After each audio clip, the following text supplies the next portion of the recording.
You never know what's just around the corner. Life is full of twists and turns, but somehow you end up on the right path.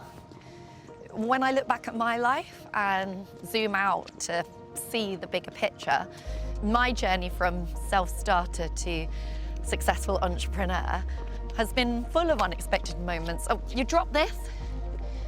You're welcome. I've overcome it all, and well, I'm proud. But I've had to work hard. And I wasn't so successful at the start, but self-belief comes with time. And now I know there's nothing stopping me. There are people like me everywhere, people with a vision. I'm about to make $1 million. It's my biggest deal yet. Now, please don't mistake my ambition for arrogance. I just know exactly what I'm doing because I've done this 100 times before. And who knows, maybe next time this could be you and I. Riyadh, good to see you. Thanks for seeing me at such short notice. How are you? Hey, no problem. I'm good, thanks. Busy. I'm not surprised. I can see that certificate in the background. Congratulations on the promotion. What's that payables lead? Your family must be so proud. And how are they? Thank you. Well remembered. Yes, they're very pleased. So, what can I do to help? This is about the payment you mentioned? That's right. So you've had a chance to look over the email I sent over? Yeah, the confidential acquisition, right? Well, I've already made a start on inputting the account details you sent over. This all sounds really exciting. It really is. Please do let me know when you've transferred the money over to the suspense account. I've already had legal chasing me to confirm that it's done. Of course they are. I'm on it. I can't thank you enough for this, Riyadh. You really are a lifesaver. No problem. Okay, that's the payment all sent over. Thank you so much. And it's that easy. I'm so proud of what I've built. My team are truly gifted. The things they can do with AI. This technology means I can become the organizations you trust. I can become almost anyone. Your bank ensuring your account details are safe and secure from fraudsters. Your supplier advising of a change of bank details for the next invoice payment. And before you know it, you've given me everything. Before you question anything, you give me everything. Everything.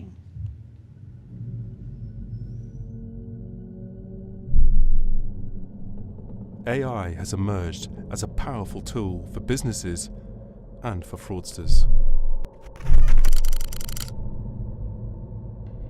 Educated staff are your first line of defense against fraud. Make knowledge your advantage. Hello, everyone, and thank you for joining us today. Fraud remains one of the most significant threats facing organizations today, creating material, financial, operational impacts across all sectors and business sizes. No organization is immune. Fraudsters exploit human behavior, digital platforms extend their reach, and the risk is often underestimated.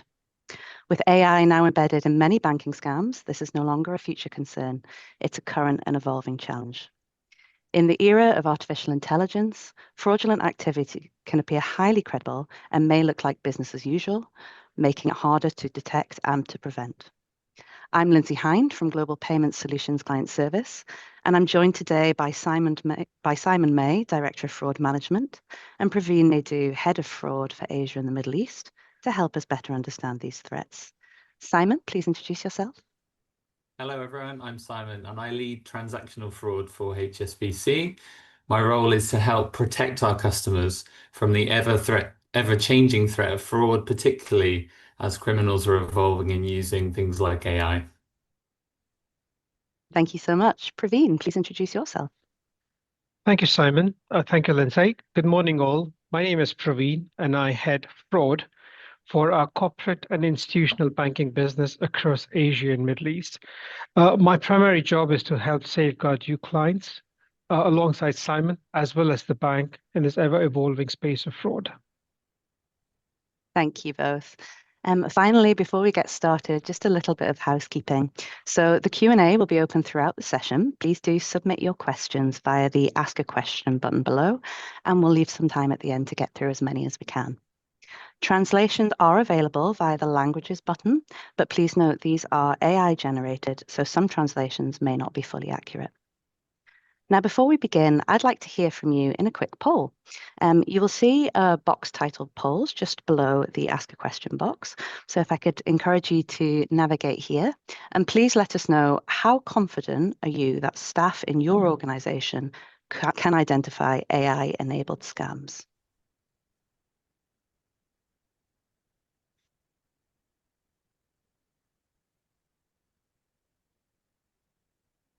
And I can see some of our responses coming through.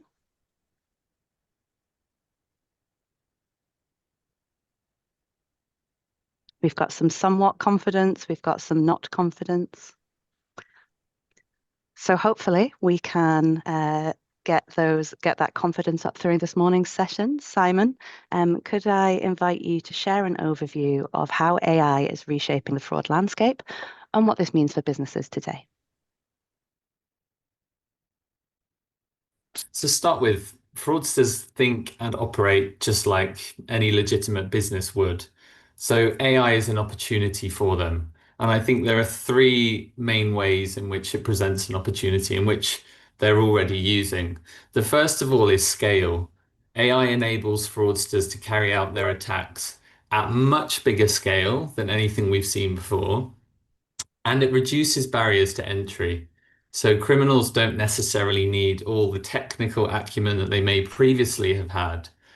They can access this through an AI tool that will do a lot of that thinking, a lot of that planning and execution for them.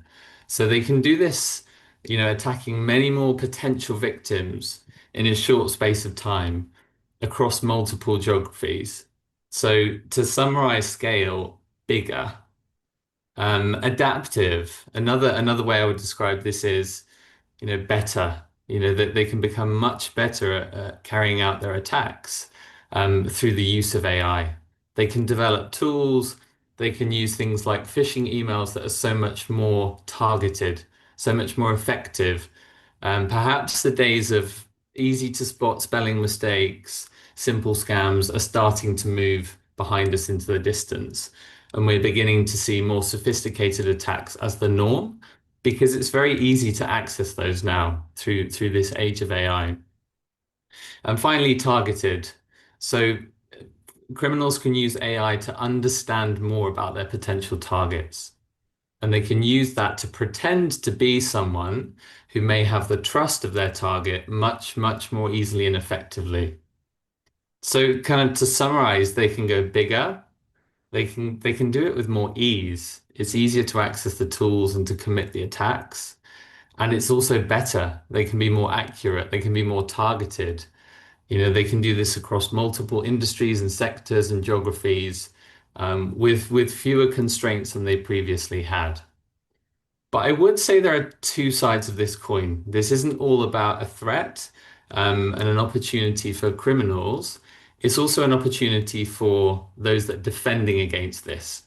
So from our point of view, absolutely AI is a huge opportunity for us to keep enhancing our controls, to invest in layered controls that will help prevent, detect, respond to, and help educate people about this threat. So we are absolutely using this technological development just as much as the bad guys are. And some intelligence confirms that the fraudsters are a little bit concerned about this. Monitoring of the dark web and the underground economy suggests that there's been a lot of chat in the criminal groups about how banks are going to be much better at spotting them through the development of AI and machine learning trained models.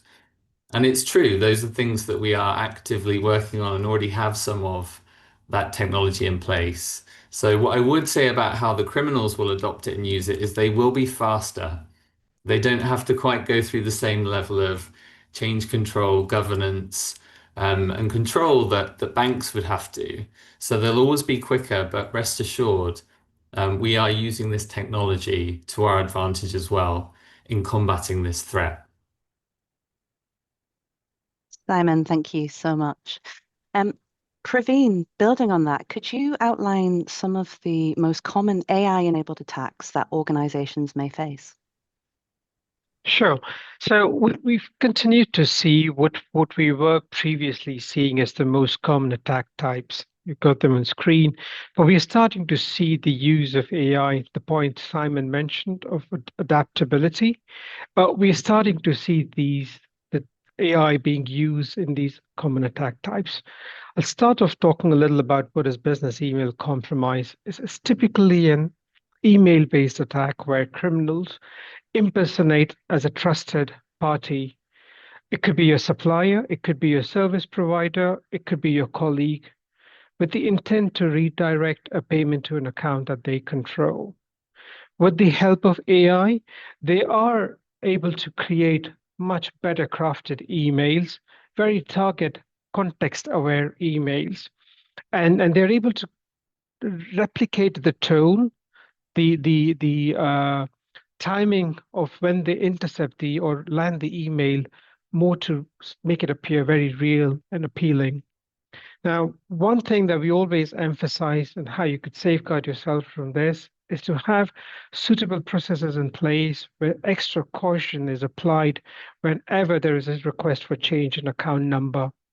And we always recommend, if there is such a change requested in an email, it is always good to verify it via an independent, trusted source. The other piece we commonly see is called the CEO fraud. It's typically a form of impersonation where fraudsters impersonate a senior executive in the organization. And this is done in many ways. It is done with the intent to exert pressure, create a sense of urgency of an underlying transaction, and thereby get a junior member in the team to kind of initiate or authorize a payment. Again, with the help of AI and with the publicly available information, making impersonating senior execs in organizations is becoming a lot more easier and it sounds a lot more real. But again, what we always encourage our clients to kind of be mindful of how they can safeguard from this kind of impersonation is to kind of build processes in place such that we can slow down these urgent asks with a view to include a process where we can verify and have the right culture within the organization to validate these with senior execs, particularly where there are urgent requests and those that require to be kept under the wraps. Lastly, the other evolving and emerging pattern we are seeing is what we call as remote access takeover. Typically, this is where criminals get access to your systems and capabilities, either because of a malware or through fake IT support or similar remote access tools. Once they've access to your system, they convince the user to kind of sign into the HSBC Net system, or it could be any other capability that the bank has. And using social engineering techniques, they convince you to give away credentials, including security codes or OTPs, which then enable them to execute transactions. Now, one thing we always want you to remember is that no financial institution, including HSBC, will ever ask you to share your authorization, security codes, or OTPs. And should a caller, ask you to do that, it's a telltale sign to disconnect the call and just call your financial institution immediately to report the incident. Thank you, Praveen. Can you illustrate how fraudsters are leveraging AI in practice, perhaps with a few real-world examples?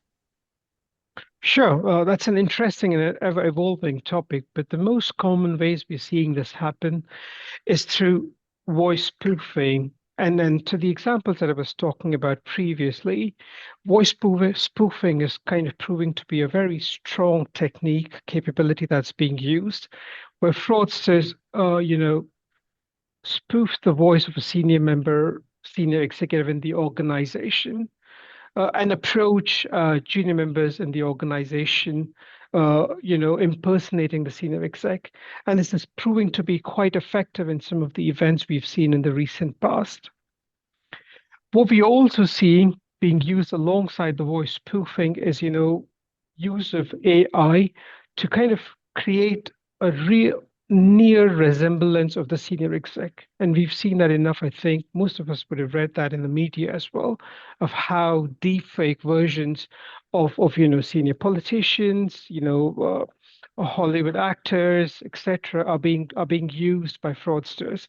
But we're seeing that happen with a lot of these payment fraud typologies, and that's where AI is helping them create that sense of genuineness to a request that they make.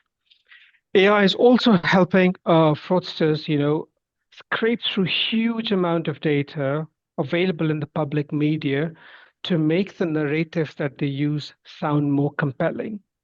They are able to scrape through publicly information at a much larger scale, makes the conversation sound more realistic and more close to the tone at which business communications happen.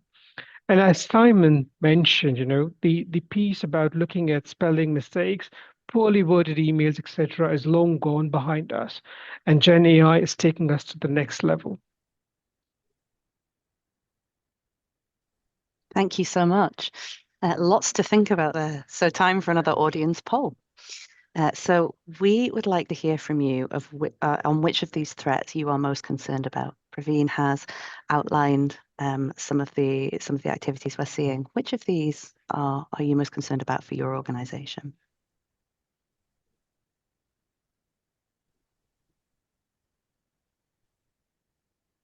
And we'll just give it a moment while we get some of these answers through. So far, we're seeing AI-assisted social engineering, voice spoofing. AI-assisted engineering is currently winning the race. Some insider-enabled fraud using automation. So we've actually got a pretty good split, I would say, across all four. Maybe AI-assisted social engineering is leading the charge, though. Simon, I'll hand over to you now to walk us through a case study and the key lessons learned. Great, thank you, Lindsay. So I think it's always good to have a case study to bring this stuff to life, to get a feel for how this can actually play out. First thing to say, this isn't a real case. However, it uses the conventions and features of multiple actual cases that we have seen. So first of all, just to get that straight. So we start off with our financial controller, who's based in a company that works in construction, and it's a multinational organization. Our financial controller is based in Singapore, and they regularly handle emails from senior stakeholders regarding the payment of invoices. So all their payments in the organization need to go through 2 levels of authorization.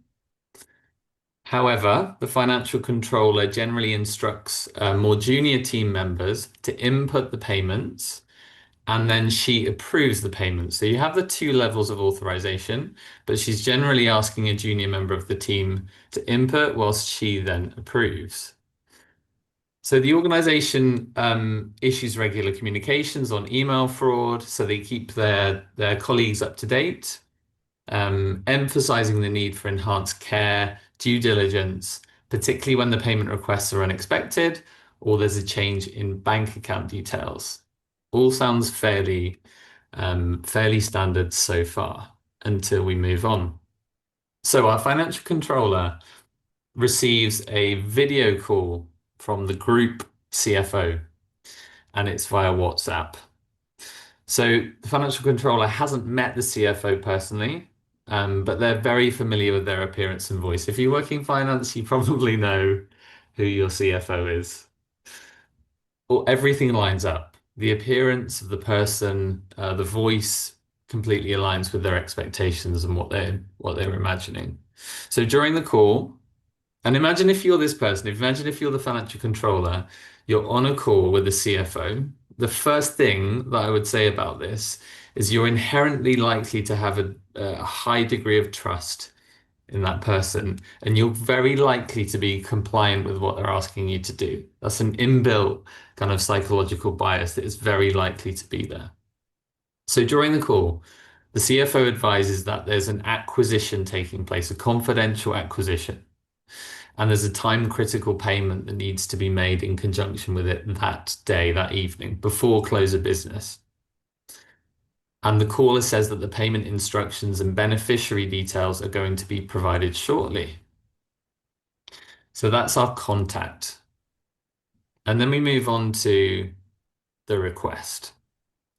So shortly after the call, and we can see a little chat interaction here which depicts this, the financial controller gets an email outlining the transaction details, including the payee information that they need to use. So they follow their process. They contact the CFO by phone to try and verify the payment details. All good controls, good hygiene so far, but they're unable to get through. They can't reach them. So instead, they send a message via WhatsApp to the CFO using the number that was given in the email. The CFO responds to that WhatsApp message saying, yep, everything looks good. Remember, it needs to be done today. They're just emphasizing that it needs to be done urgently. So as we move on to our payment stage of the process. Next up, the financial controller then instructs a junior colleague to input the payment as per their standard practice. They inform the colleague that the request has been received from the CFO and that the beneficiary details have all been verified in accordance with the policy in the process. So all is well according to this interaction. So the financial controller then provides the second level of authorization for the payment and confirms back to the CFO that the payment has been processed. Next, within 48 hours, an internal query is raised regarding the transaction, and it's later confirmed that the financial controller had been communicating with a fraudster rather than the CFO. So quick scramble, payment recall is initiated. However, we're sort of nearly 48 hours down the line. The funds have already been transferred through multiple jurisdictions, and there's no recovery achieved. And we can be talking substantial values in this cases. The fraudsters will target organizations where they think significant money can be made. So I'm going to take you through now what the red flags were. What went wrong in this particular example? So let's have a look and go through one by one. So at the beginning of the interaction, we'll just highlight the first thing that we notice is slightly amiss here. If we could highlight that on the screen so that everyone could see. There we go. Okay, so it's a video call from the CFO. It comes from WhatsApp. The company's normal video conferencing software is not WhatsApp. Okay, they'll use something else. So that's the first red flag. Out of typical internal approved channels of communication is a red flag. Doesn't necessarily mean that it's going to be fraud outright, but in combination with other things, that is definitely a risk indicator. So the next thing that we'd highlight. So during the call, the CFO advises that it's a confidential acquisition. So again, this doesn't necessarily mean that this is a fraudulent instruction, and these things can happen. But the combination of confidentiality and urgency, the payment must be made this evening, in combination are definitely red flags in this case as well. So continuing on, what else went wrong? So if you remember, shortly after the call, the CFO shares the account details that the colleague needs to send the payment to. And the financial controller follows their process, and they go and check that the payee details are legitimate. But do you remember how they did this? They used the number that was given in the email, and they WhatsApped the CFO to check. They tried to phone them initially, but didn't get through. But the key thing to remember here is that they went and used the mobile number or the number that was provided in the email message, which of course, if it's compromised, if it's a fraudulent instruction, will go through to the fraudster. Everything will be confirmed as good. Key thing to remember here is always use a contact number that you've held on record for some time that you know and trust. Contact a trusted person in the organization that's requesting a payment to new beneficiary details. Never use the number that's provided in the email because you never know whether that can be compromised.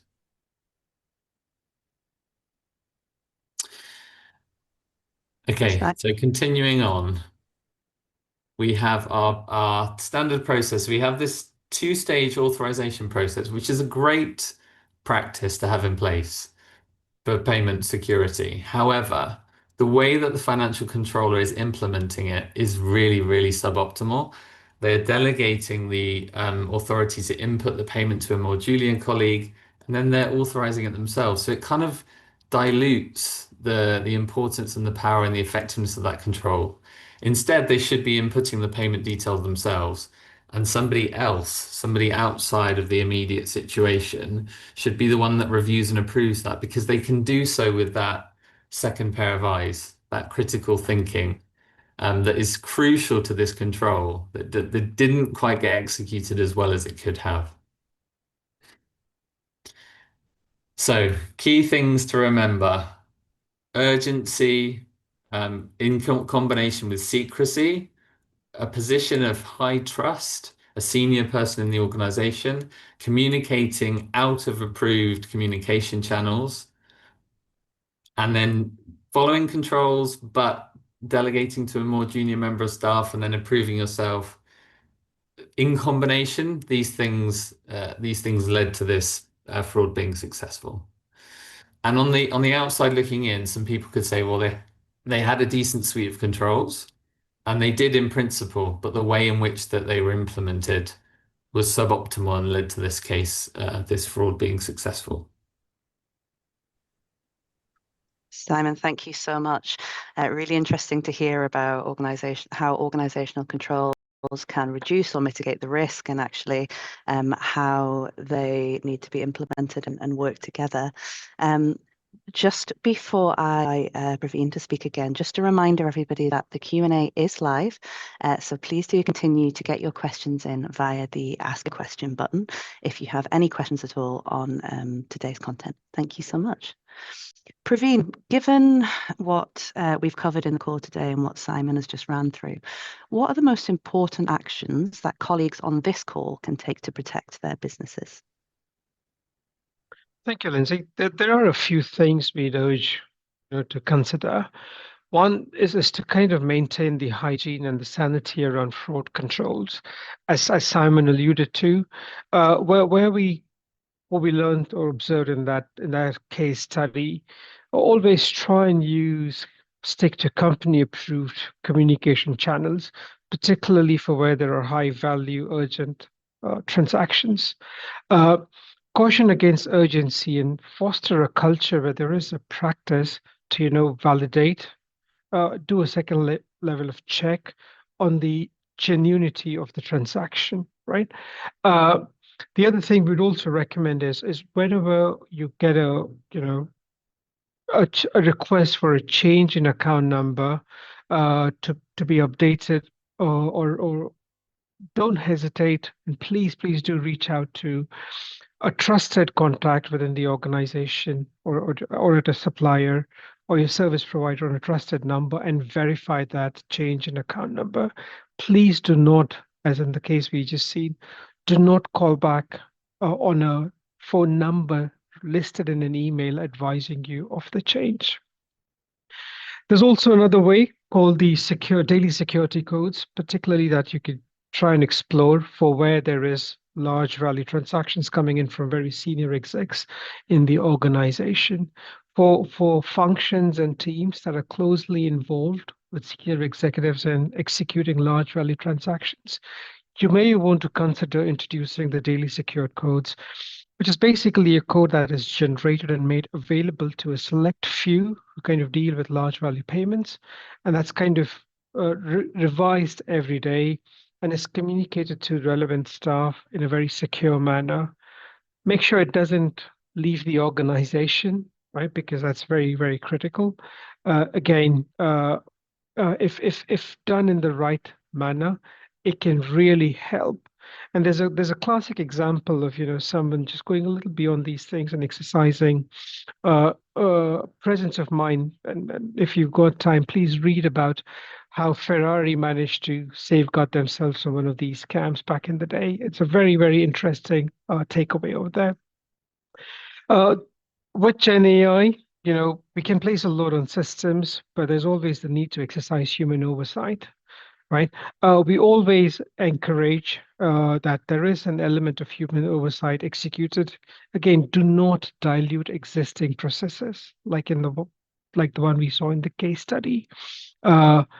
There are controls that you should be using in the right spirit. Create ongoing awareness within your teams, right? And then make it more targeted rather than being generic fraud awareness. And to support you, the bank provides a lot of content that is really, really powerful that you can just take off the shelf and take it to your organization. Thank you so much, Praveen. And just before we move on to Q&A, Simon, could you share a few examples of the resources and support that are available to clients that would support some of the education and awareness that Praveen's touched on there? Absolutely, yeah. Thank you, Lindsay. So I'm going to take you through a quick tour of our DigiRoom, which is our free fraud resource that we provide to customers. The aim of this is to empower you, give you all the information there to educate yourselves and your teams in the threat of fraud. So this is an ever-changing set of materials. We can update it with the latest tactics and techniques. And that's what we use this first section for at the top. So we've got here a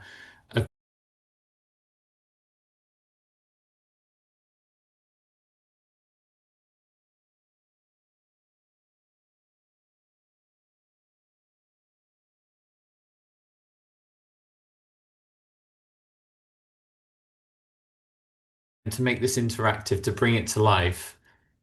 This is taken from our online learning, which I encourage you to have a look at as well. And again, just brings an extra dimension to the content. So we've got something interactive. Continuing on down, we've got some of the key things that you need to understand and know about. All of these you can have a look at in your own time, and I encourage you to share them with your teams. We will share a link to this content, to this DigiRoom with you in our post-event email message. So you'll get this, you'll be able to share it with your teams. But for now, some of the key things that we will be looking at will be how fraudsters might contact you. So we've got phishing, so email-based communication, probably one of the oldest tricks in the book when it comes to online fraud, but is fast evolving. We've then got vishing, which is a telephone version of phishing, trying to get information, possibly one-time passcodes via a phone call, something that should never be shared in the context of a phone call. And then smishing, same principle, but this would be SMS based. Again, enables the fraudsters to do this on a larger scale through a channel which you're probably very familiar with, communicating through authentication codes with banks and things like that. We then got some deeper information on the main types of fraud that we see, what you can look out for, what tactics the fraudsters use, how you can equip yourselves to protect against this, including business email compromise, which Praveen has alluded to, vishing, telephone scams, which we see quite often as well, and then account takeover.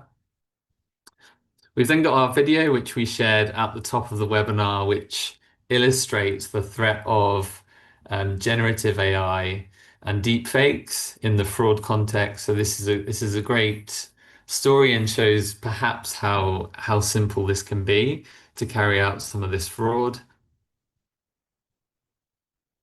And then moving on down, we've got some practical tools that you can use. One of the things that I'll highlight here is a checklist that we've drawn up for making payments. So this goes right into the detail of having those two levels, at least two levels of authorization when making payments. If the account details have changed, then making sure that you apply that additional verification step. Contacting a trusted person from that organization that you know on a telephone number that is you've held on record for some time, not one that's provided in the email requesting payment. Moving on down, we then have a link to our online security section, which will provide a lot more information around cyber threats and cyber attacks, how to protect yourself, what kind of trends and themes we're seeing in that space. That's a whole separate topic. We're here to primarily focus on fraud today, but we recognize there's a huge crossover between cybersecurity and fraud. So we've got some links to that content here. This is also where you'll find a link through to our online learning, which you can complete, which is an immersive learning experience. You get put into the situation of a potential fraud case, and you need to consider facts and information and make decisions in real time. So it really kind of immerses you in the subject matter and will help your colleagues to get these messages well understood. Again, just touching on some recent fraud trends that we've seen, so remote access takeover, which Praveen has described for us. And then a couple of key things that I'll highlight here as we just move down the page.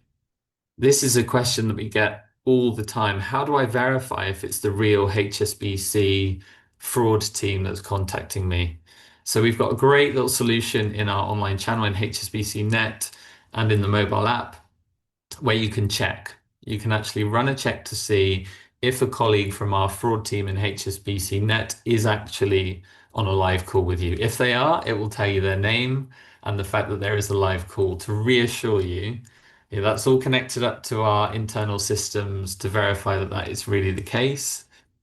If we're not calling you, if it's potentially a fraudster impersonating us, you will see very clearly that we do not have a live call with you, so you can verify whether it's true or not. So that all exists within HSBC Net and within the mobile app. And then over to the right-hand side, reporting a payment as fraud. So if the worst happens and a fraud payment does get through, then a key thing you need to do is respond fast. Speed is everything. As you can imagine, the objective here of the fraudsters is to disperse the money, to layer it, to move it as fast as possible, to make it untraceable from its original location. So that means moving it across borders really, really quickly. It means potentially moving it into other asset classes, possibly crypto assets, making it even harder to trace. So speed is of the essence. If you notice something, you can report it to us instantly. You can do that through HSBC Net. There's a track payment section where you can go and select the payments that you need to report to us as fraud. We get that information instantly, and our team will then act on it and can start the process of attempting to recover those funds for you. I must say, given the context of what I just said, that the fraudsters are very, very effective at splitting up money, moving it across borders into different asset classes quickly. So we'll do everything we can once we get a notification that a payment is fraud or suspicious. But the chances of us getting that back or anyone being able to trace that and get it back decrease rapidly as time goes on. So kind of time is of the essence. And then just continuing on, two more things I would highlight. First of all, we've got a jargon buster. We recognize that some of these terms are fraud specific. So we will translate them in simple terms with that jargon buster. And equally, we will translate into various different languages to ensure that anyone can consume this material and understand it as well. So that resource is there for you. It's free. We'll continually update it with the latest information. So we will share a link to that information with you in our post-event email And I would encourage you all to have a look, share it with your teams. It's there to provide you with that layer of defensive prevention. Simon, thank you so much. A great resource and a wealth of information there. Thank you so much for the overview. Guys, we are now moving into the question and answer portion of today's event. So thank you for submitting your questions so far. Please do keep them coming as we go. And we will hear from Simon and Praveen on the topics that matter to you. So Praveen, perhaps I can come to you first. We've had a question through around controls. So what is one control that looks good on paper, but fails in real life? And how do we fix it? Thank you, Lindsay. This is one that we keep hearing often and see it fail as well. We advise that we call back and confirm the change in account numbers, but we often see the callback is performed on a number listed in the email, right? And that's a control to help safeguard, but we see it dilute very quickly because we're reliant on the email. Our advice to fix it would be to call on a trusted number from a trusted source or an independent source. You could look at your contracts with that supply to try and kind of, find the new number or the correct number, trusted number. Look at your vendor database, you'd have it there. Or you could also look at their website, a verified, trusted website, right? These are more credible and independent sources rather than purely relying on the email. And that should give you confidence to then proceed with the changes as requested. Thank you so much. Simon, coming to you next. If you could recommend one change that a business could make immediately, what would that be? So mine would be a culture of continuous education on this topic. So I think some of what we see, there's some amazing material being shared in organizations to help colleagues to learn and understand about the risk of fraud, but it might be done once. And if it's done once, then that means that over time, people will tend to forget it. They may not be exposed to it, so they may then become a bit less sensitive to it. So really, the best thing to do is continuously educate. One of the things that I think is fantastic security hygiene is continuously testing employees. It's something that most large organizations now do in the cybersecurity context, where you will get sort of fake phishing emails that are designed to make sure you keep practicing those skills of being vigilant, critical thinking, noticing things that may be slightly amiss, or the tone of an email, or a request for urgency, confidentiality, an offer that looks good or attractive. When people are scanning things like emails and messages, they're often on autopilot. They're doing this so frequently. And that's the fraudster's opportunity. That's when people have just slightly switched off or they're not quite as attuned to those threats that are out there. So applying continuous education, updating colleagues on the latest threats and how these things are moving, using case studies, testing the workforce, I think is probably the most important thing. Because you can have many, many other tools and things in terms of mitigating fraud, but the awareness is critical. It really, really is. That because social engineering is the primary threat that we see. The kind of the way in which fraudsters trick their victims into doing something they wouldn't otherwise do. That's the essence of social engineering. That's key. That's absolutely essential to virtually everything that we see in payment fraud. So if the people that are going to be the potential targets are aware, they're armed with the information, they have the culture, then that will be a huge step forward in mitigating this.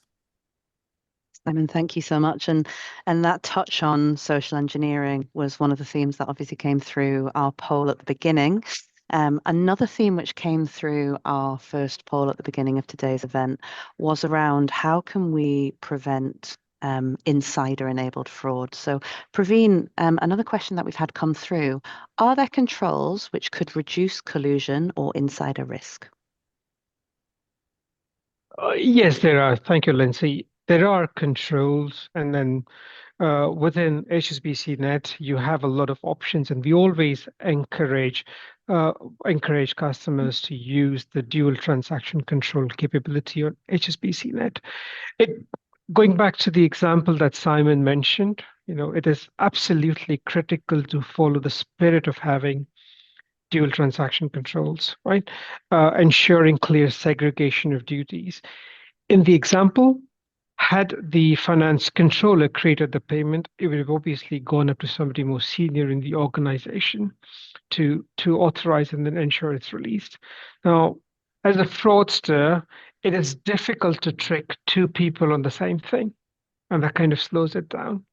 And likewise, where there is clear segregation of duties within the organization, it just ensures the insider risk is to a large extent, or it reduces the opportunity for internal or insider risk playing out. Not only that, it also is a good way to clearly illustrate governance, for large value transactions, etc., that can take place in an organization. Thank you so much, Praveen. Throughout this event today, we have touched on how fraudsters can use AI to support the attempted fraud and threat landscape. Simon, perhaps I could ask you, how does HSBC use AI to protect against fraudulent payments? Sure, thanks, Lindsay. And I'll talk about detection here. And this is the area that I've spent most of my career in fraud working in. In many ways, the hardest thing to do is there's like a needle in a haystack problem, but in many ways the most exciting and rewarding, because when you do detect stuff, you're stopping the money flowing to the criminals, and that's a fantastic thing to be able to achieve. So how does AI improve detection? Well, AI models are typically prediction orientated, and the process of trying to detect fraud in payments is a prediction process. So it's really, really turbocharged our ability to accurately predict fraud, and at the same time to reduce noise, to reduce what we would call false positives. Examples where we might alert on something, we might potentially hold a payment, but it's perfectly genuine, it's fine. The artificial intelligence is a real benefit in being able to weed out some of those false alerts, false positives, and hone in on those fraudulent payments much, much more accurately.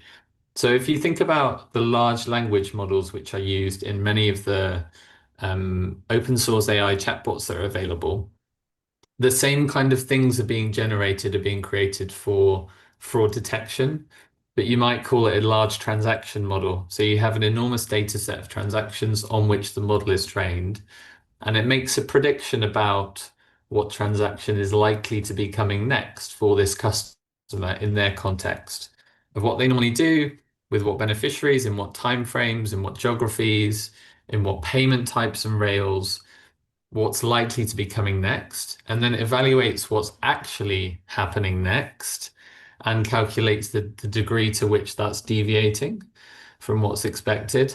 So it's a very, very exciting area. It's moving quickly. It's really, really enhancing financial institutions' ability to spot things more accurately.